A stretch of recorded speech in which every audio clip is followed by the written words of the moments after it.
Hello friends, ఎలా ఉన్నారు? ఈరోజు నేను మీకు దొండకాయ ఆలు ఫ్రై చూపించబోతున్నాను. దొండకాయ ఫ్రై అంటే అందరికీ ఇష్టమే కదా! అండ్ ఆలు ఫ్రై కూడా చాలా టేస్టీగా ఉంటుంది కదా! అయితే ఈ 2 కలిపి చేస్తే టేస్ట్ ఇంకా బావుంటుందని నేను విన్నాను. సో, ఈ రెసిపీ ఎలా చేయాలో ఇప్పుడు చూసేద్దాం. ఈ రెసిపీ కోసం ఒక పాన్ పెట్టుకొని అందులో కొద్దిగా ఆయిల్ వేసుకోవాలి. ఫ్రైకి కొద్దిగా ఆయిల్ ఎక్కువే పడుతుందండి. ఆయిల్ వేడెక్కాక అందులో ఒక ఆనియన్ మీడియం సైజ్ పీసెస్‌గా కట్ చేసుకొని వేసుకోవాలి. ఆనియన్స్‌ని కొద్దిగా మగ్గించుకున్నాక అందులో ఒక స్పూన్ అల్లం వెల్లుల్లి పేస్ట్ వేసి బాగా కలుపుకోవాలి. అల్లం వెల్లుల్లి పేస్ట్ కొద్దిగా వేగాక అందులో కొద్దిగా పసుపు కూడా వేసి బాగా కలుపుకోవాలి. ఇవన్నీ వేగాక అందులో ముందుగా కట్ చేసి పెట్టుకున్న దొండకాయ ముక్కల్ని వేసుకోవాలి. సో, దొండకాయ ముక్కల్ని మీరు ఏ షేప్‌లో అయినా కట్ చేసుకోవచ్చండి. పొడుగ్గా అయినా, రౌండ్‌గా అయినా కట్ చేసుకోవచ్చు. ఎలా అయినా ఫ్రైకి బానే ఉంటుంది. సో, అది మనిష్టం.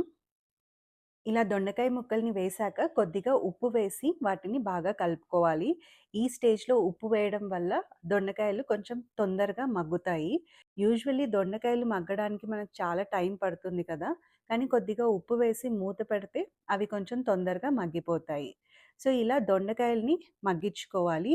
ఒక హాఫ్ కుక్ అయిన తర్వాత అప్పుడు మనము ముందుగా కట్ చేసి పెట్టుకున్న ఆలు పీసెస్‌ని యాడ్ చేసుకోవాలి. సో, నేను ఈ రెసిపీకి ఒక పావు కేజీ దొండకాయ తీసుకుంటే, ఒక ఆలు తీసుకున్నానండి. సో, యూజువల్లీ మనం క్వాంటిటీ మన ఇష్టంగా వేసుకోవచ్చు. 2 ఆలు అయినా యాడ్ చేసుకోవచ్చు. సో, ఇలా ఆలుని వేసి కలుపుకోవాలి. సో, ఇప్పుడు ఈ రెండిటిని ఇంకా కొద్దిగా మగ్గించుకోవాలి. మధ్యలో మూత తీసి కలుపుతూ ఉండాలండి. లేకపోతే అడుగంటి ఫ్రై మాడిపోతుంది. సో, ఫ్రై ఎప్పుడైనా రిపీటెడ్‌గా కలుపుతూ ఉంటే బాగా అవుతది.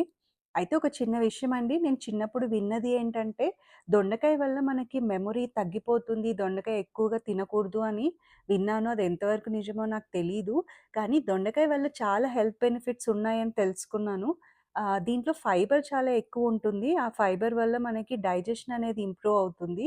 అండ్ దొండకాయ తినడం వల్ల బ్లడ్ షుగర్ లెవెల్స్ అంతగా పెరగవంట. సో, డయాబెటిస్ వాళ్ళకి కూడా ఇది చాలా మంచి వెజిటబుల్ అండి.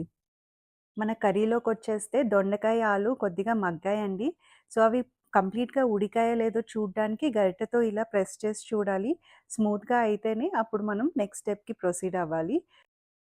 సో, దొండకాయ ఇంకా ఆలు కంప్లీట్‌గా ఉడికాక అప్పుడు ఇందులో కారం వేసుకోవాలండి. ఒక స్పూన్ కారం వేశాను నేను.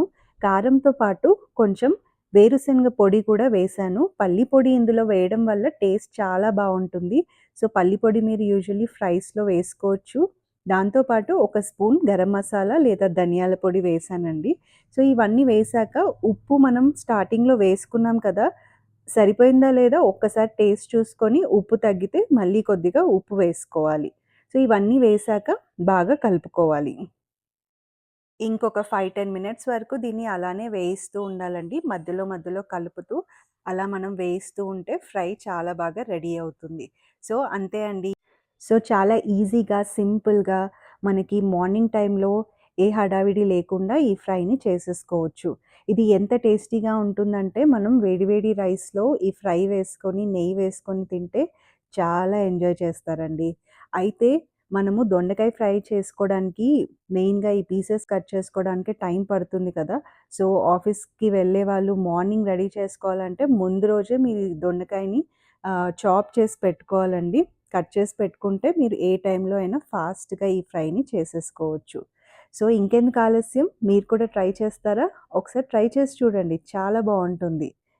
దొండకాయ నచ్చని వాళ్ళు కూడా ఈ కర్రీ ఒక్కసారి తింటే దొండకాయకి ఫ్యాన్స్ అయిపోతారు.